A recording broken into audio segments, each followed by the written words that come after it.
Welcome to the Care Advocates. I'm your co-host Lance A. Slatton, and joined as always by my esteemed friend and colleague, Dr. George Ackerman, also known as Sharon's son George. Welcome. How are you? It's good to see you, and I'm excited to have another episode today, but just to make sure everyone is aware that today is actually April Parkinson's Disease Awareness Month around the country. So it's an important time for caregiving, but also specifically Parkinson's, and really excited again to always be back with my brother in advocacy here, Lance. Thank you. And George, we have a special guest today joining us, Michael Lewis. Michael is the Chief Behavioral Officer at Family Legacy Financial Solutions and also the author of Getting Out of Your Own Way, a Caregiver's Guide to Making Better Financial Decisions. Michael, thank you so much for joining us here on the Care Advocates. How are you? I'm doing very well, and thank you for having me. It's our pleasure. It's our pleasure. You know, the Care Advocates is all about advocating and helping family caregivers who honestly don't know what they don't know. And, you know, the work you're doing, and you're going to share a little bit of that here for our viewers and listeners in a moment, is really crucial and vital, especially when you find yourself caring for a loved one, when you start looking at financial decisions and, you know, different options available.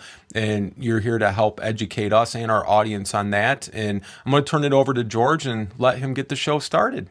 Thanks, Lance, and thank you, Michael, for joining us. Unfortunately, this topic is one I wish I had met all of you long before my mother's struggle and when we lost her battle with Parkinson's, because we spent about, I think it was $12,000 a month the last year of her life. And I think that if I had been a little bit more aware, maybe we could have planned better. So as we start the show, I was wondering, in your view and your expertise, why do good caregivers make bad financial decisions?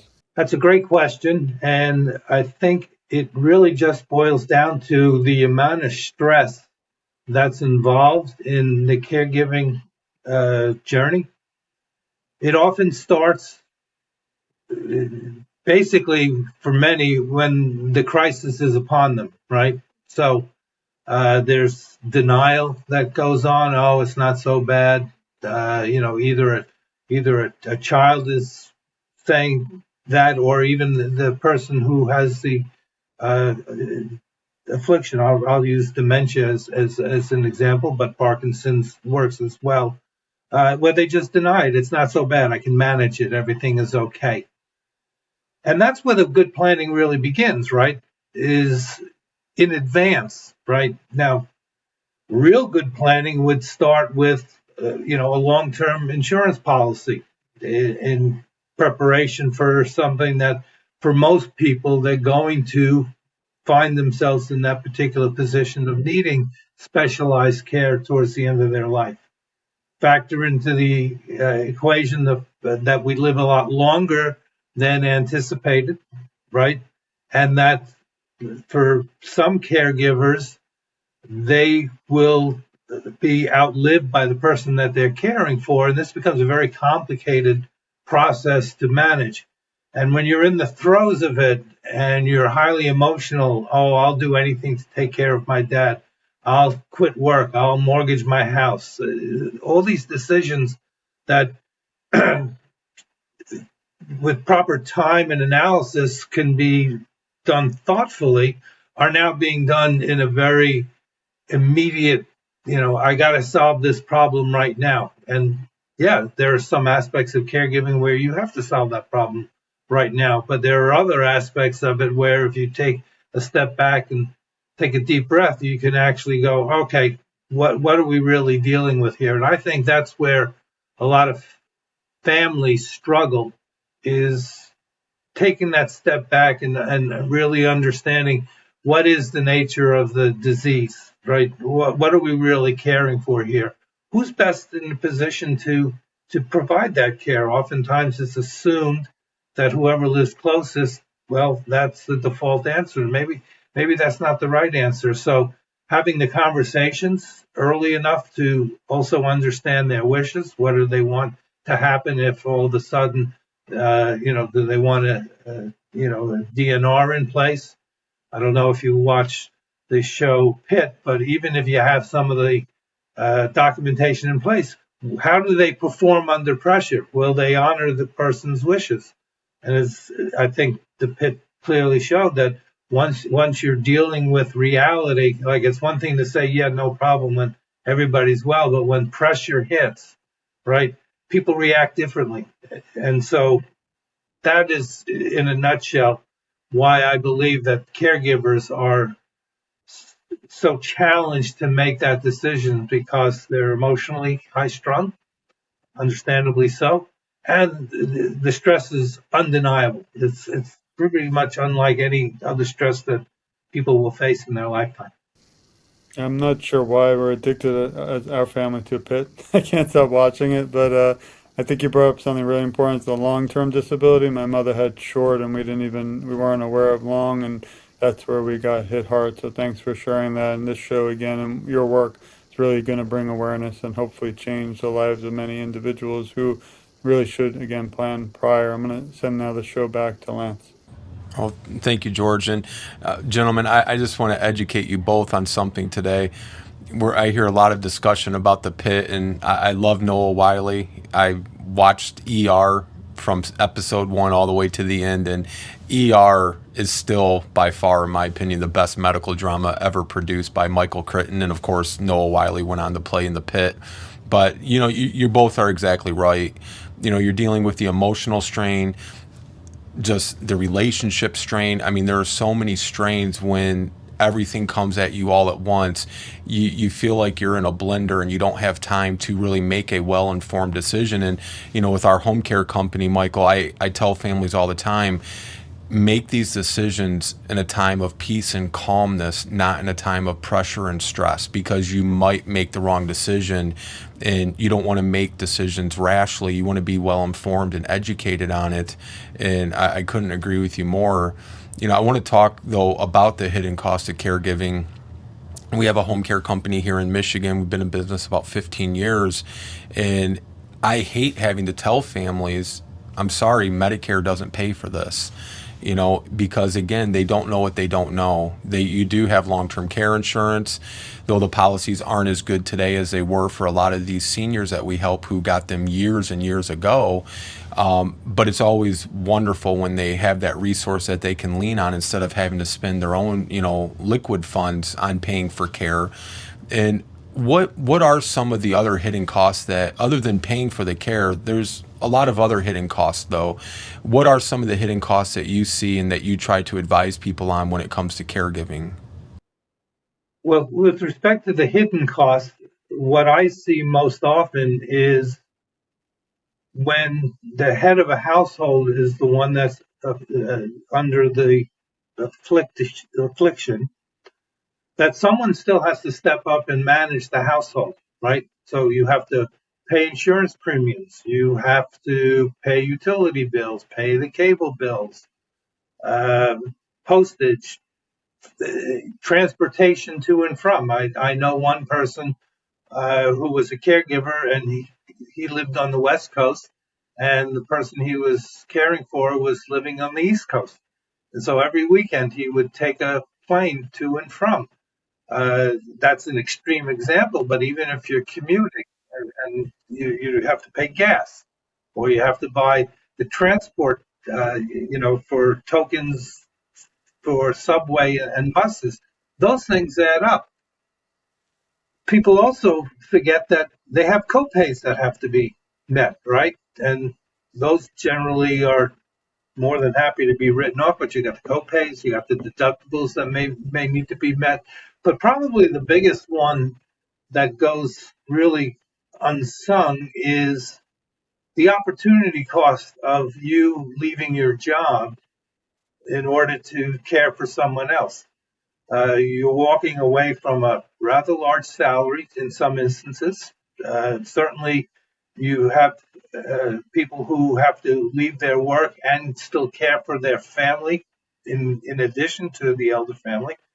And that replacement of income becomes very contentious in some cases and starts to develop a friction between the families. And so having a caregiver agreement that specifies who is going to do what compensation is going to be provided for the people who are providing the services is incredibly helpful.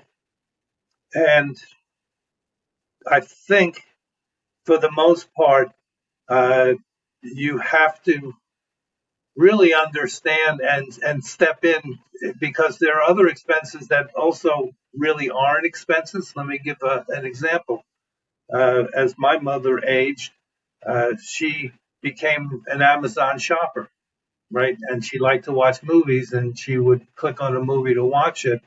And the next thing you know, instead of paying for a movie, she just signed up for a subscription. And, she'd order packages every day, things that weren't necessarily needed. And someone needs to sit and monitor that, right? Because, again, this doesn't necessarily fall under what you would call health expenses, but, elder care fraud is a big problem. And a good caregiver will be responsive to watching things like, what are they purchasing? Someone needs to review the bills. Someone needs to review and reconcile the accounts, right? Because a lot of times, these elder care frauds are pretty much of the romance style, and people are lonely. Even if they're staying at home or staying in a facility, they get lonely. They crave companionship, and they're very susceptible to meeting, chatting, paying online. I can't remember which show it was, but there was an example of that done on a TV show, and it just goes to point out just how vulnerable they are. And while we're talking a lot about direct expenses, it's those indirect expenses that don't get caught that really can cripple a family's finances and ability to move forward. Absolutely. And, I'll add to even, the online spending and subscribing and ordering. That's a big one. But we also advise families too, if we're going into a home to take care of somebody, maybe there's a cognitive decline or some sort of neurological, regression happening, dementia or otherwise, have the mail forwarded to one of the children, who maybe the POA or somebody, because, they get these, solicitations in the mail, and they might not even be a fraud. It could be legitimate. It could be, from Purple Heart or St. Jude's or any of these great organizations. But for somebody who may not be able to manage their finances, they might write checks and, spend a lot of money before the family comes to realize that. So that's great advice, Michael. Thank you for that. And, George, we'll go back to you. Just adding, also as a police officer, I'm reserve now, an attorney. I've seen a lot of that, and I'm in Florida, the elderly abuse and crime and financial divisions, and it's getting even worse as the cybercrime increases. So thank you again, Michael, for bringing these important topics. I think the only way we can combat them is to talk about them and spread awareness, and that's what I hope this show will do. Moving to the next area is, obviously a caregiver, a care partner, anyone who is caring for someone. There's a sense of love and compassion. Sometimes even not just the individual that you love is, their lines are kind of blurred due to the disease, whether dementia, Alzheimer's, or Parkinson's. But also the caregiver might also have, a fine line. I know, it's tough to talk about these topics, especially if you don't know if your loved one's declining, quickly. But what's the recommendation you may have, Michael, to finding a balance, though, between compassion and sound decision making when managing a loved one's money? So we all know the story of Billy Joel, who trusted a family member to care for his finances, and basically he was bled dry. Um, One of the things that I've noticed with caregivers is the amount of stress, not only on the caregiver, but the caregiver's family starts putting conflicting motivations, right? You got one child or one member of the family that says, we need to do everything we can. You have another one that now goes, maybe we don't, right? Because they can see the money being spent for that kind of care uh, could have gone to solving his problem, which could be a business or getting their kids through college or whatever. So you have these opportunistic challenges that are conflicting when it comes to trying to balance, care and emotion. One of the things that I really strongly suggest people do, families do, when they're trying to determine what's the best way to manage finances for a family who can no longer take care of it for themselves is you got to have some checks and balances in place, right? You can't just say, uh, "Don't worry, I'll do it. I'll get to it," and then that person is either not properly trained to do it, or doesn't have the compassion to do it. I mean, realistically, you know, money and managing somebody else's money comes with a lot of responsibility. You got to file their taxes. We talked about pay premiums. Some of these bills are on auto pay. You need to get those stopped. You also need to get passwords. You got to get access to all the accounts, right? So even before we're balancing, making decisions, first thing we have to do is actually get control over the environment to at least be able to implement whatever decisions that are agreed upon from a financial perspective. So if someone says, for example, well, we would like to age at home as long as we can, we need to have an assessment of the house and we need to make sure that there are release funds available so that we can add the railings and make the bathtub safe and make a bedroom on the first floor more usable. If you don't have access to the money, right, then you cannot do any of this. And, we talk about powers of attorney, but what people fail to recognize is even powers of attorney, when you go to a bank and present your power of attorney, oftentimes they're going to say, well, that's great, but we need to have it on our paper, right? And if you're dealing with someone who is no longer able to sign for themselves, you may find getting access to your money could take months instead of days, right? And that's time you just don't have. The other thing that is really important for caregivers is caregiver burnout is real, right? And if you don't take care of yourself, you can't possibly be expected to take care of somebody else. And you need to carve out that time of the day to do what it is you need to be doing, whether it's going to a book club, just being social, attending a caregiver support group, whatever it takes, you need to allocate that time. And I see a lot of people neglecting that. And I think this is what leads to the incidence of caregivers dying before the people that are responsible for caring for, is they either overeat because they're anxious or they don't eat because they don't have the time, but their health declines. And without proper check on that, that leaves a vulnerability to the family as well, which is what's your backup plan if your caregiver is God forbid has death or is even disabled? Who's going to step in to take the place? So love drives us to do what we believe is the right thing to do if our motivations are clear. But when motivations become clouded, it is important to have as much as possible, and I don't mean legal documentation, but documentation of what the person that is in your care really wants. And when you have it written, then there's less to decide and more to just execute. And I think that's, to your point, George, you had mentioned the importance of proactive planning. When it's proactive, you're spending more time in the execution mode and a little less time in decision mode. And that's extremely helpful because, people can focus on what they need to do. But when it comes to making a decision about what to do, that's where time compression becomes an issue. And if you're forced to make a decision that you've never considered and you have a really small window to make that decision, that's going to be really difficult. Did I answer the question, or do I need to elaborate? No, I appreciate it. I'm going to send it back to Lance now.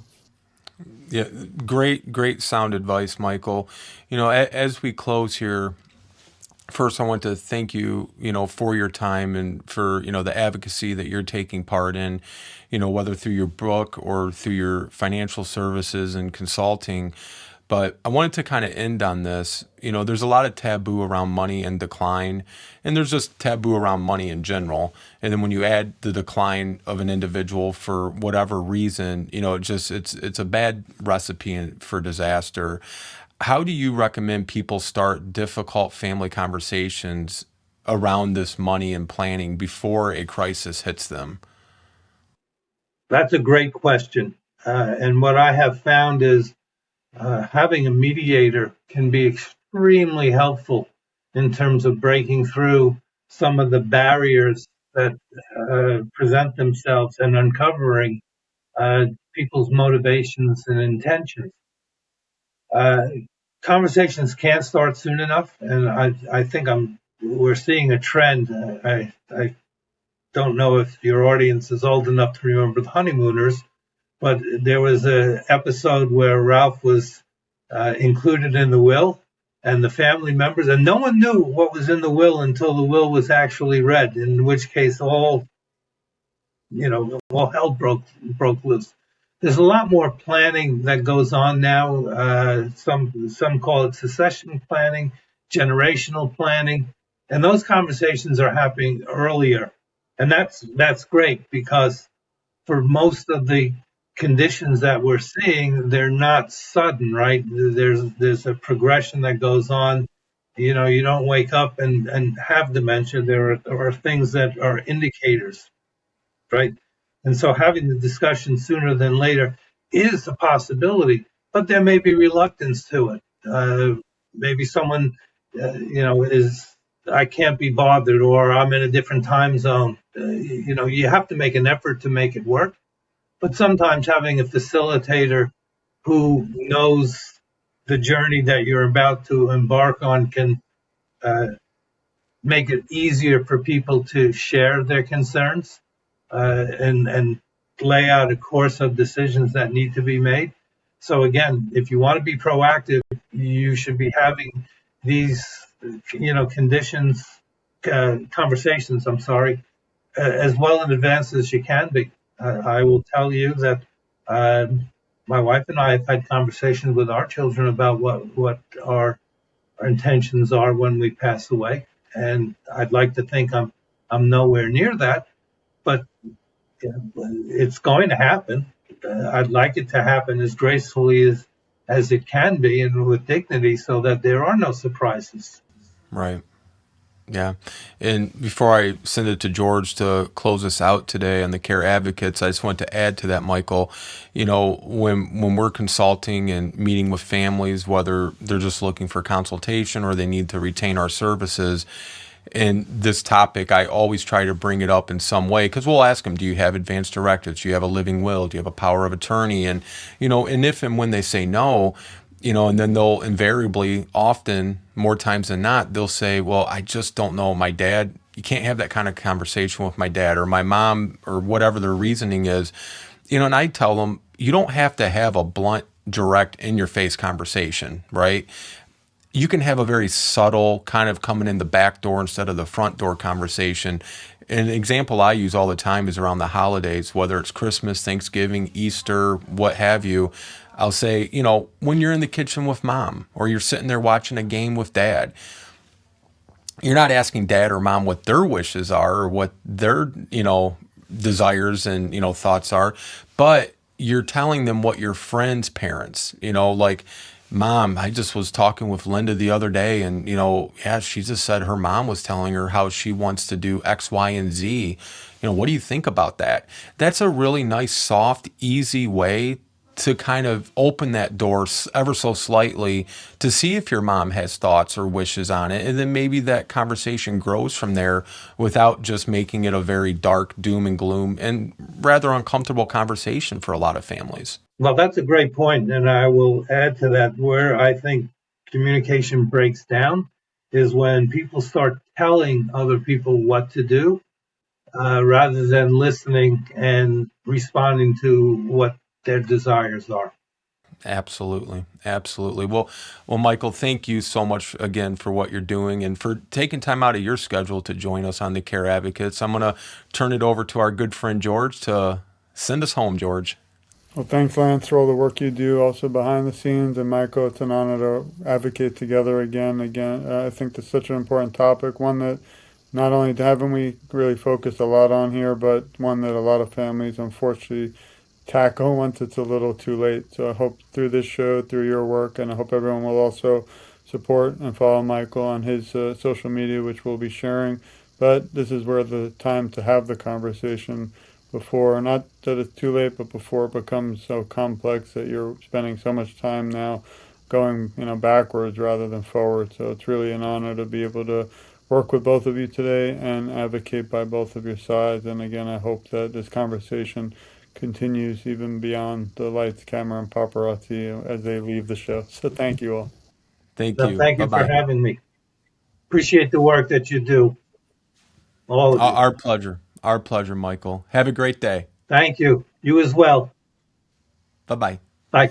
Thank you for joining us again here at the Care Advocates, where we're advocating for you. We look forward to seeing you again here next month.